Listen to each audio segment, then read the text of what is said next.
Hi, thanks for talking to us. The first question, you're part of an established set of T20 specialists who's playing around the world. Just tell me what makes this a very different challenge than any other T20 leagues across.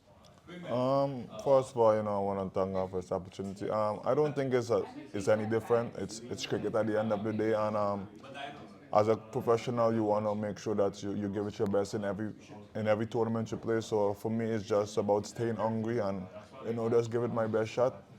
Just tell me one thing, when you bring different combinations, different team, different setups, different players, does your role change? The way you approach a particular game, does that change?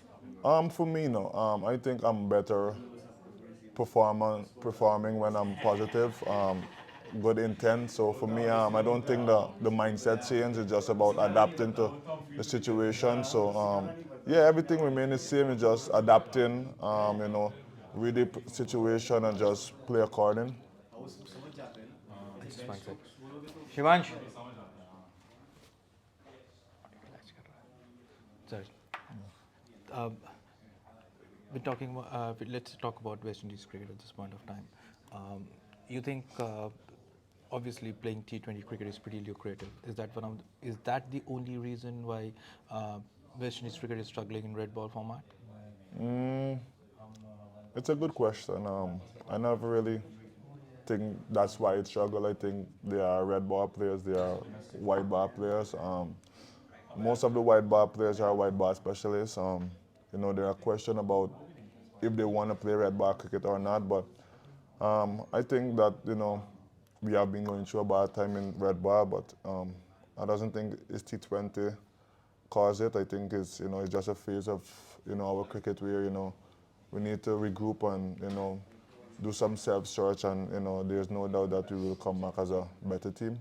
If Sam Constance can play the reverse scoop against Jasprit Bumrah in the first over of a test match, uh, tell me why can't T10, T20 specialists play red ball cricket now? Good point.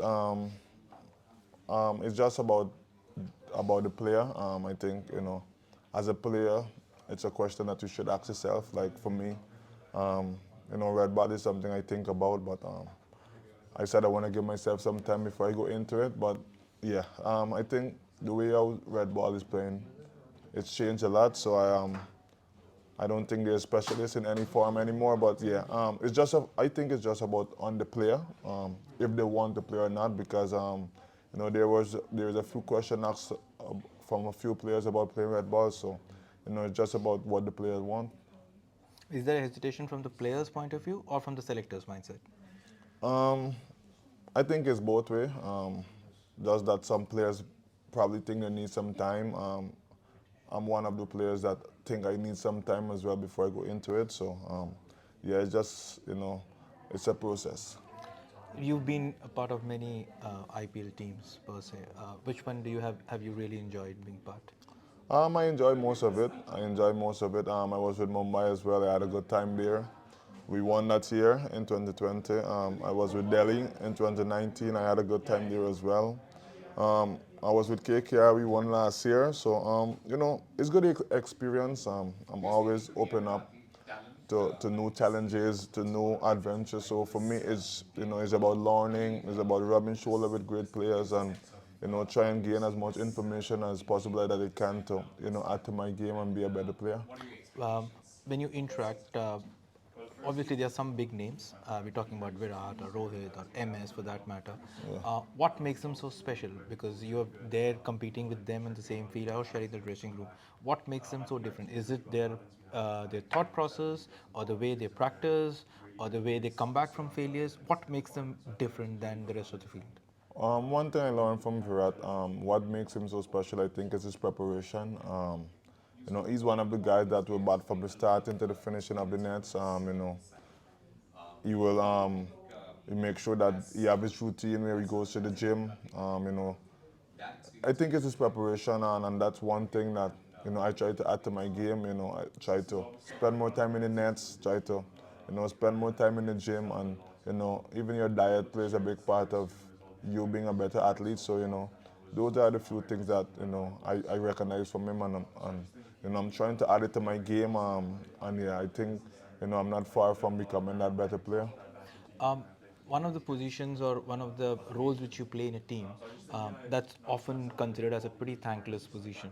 You either come in absolute crunch, or or you come in desperate scenarios to come out and bat. Is that pretty frustrating? That's one of the reasons why you know you've been frequenting teams rather than getting one particular setup at one particular point, because your time of you coming in and making that impact is pretty limited, and this thing, is that frustrating, or that's a role you chose for yourself? Um, it can be frustrating, but I try to be hard on myself, and I said, that's what I've been doing. So I think it's just important for me to, to find a way or find that scenario where I can actually make myself become better at doing it. But as you said, it is a crunch time or desperate times. But I've been working myself, trying to, just take that opportunity whenever it comes. It may not happen, but I think my preparation will be key to that. So yeah, as I said, it's something that I add to my game, and hopefully I can be consistent and at the position and even consistent in one team rather than playing different teams. Last two questions. When you talk about T10, you scored the fastest century, right? What makes you think that you can't go up and play higher up in the order and get those quick runs and make an impact? Well, that's a good point, but I mean, in teams, I don't have the saying where I want to bat or what I want to do. It's just for me to follow orders. So whatever combination the team comes up with, I think it's just for me to follow, and I try to do it at the best of my ability. So yeah, it doesn't like complaining much. So I try to, do whatever is required for the team. One final question: is T20 still an all-rounders game or a specialist game? Because in all-rounders do they look for specialist bowlers and specialist batters now, rather than what they technically now call it as bits and pieces players? I think it's an all-rounder game.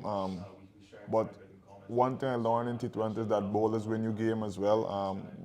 Bowlers win you tournament, batsmen win you game. So I think it's still important for everyone to play their role and to try and better it. So it's for everyone. It's just about working on your role, understand it, and try and execute as best as you can. Thanks a ton, Shane. Thanks a ton. Thank you.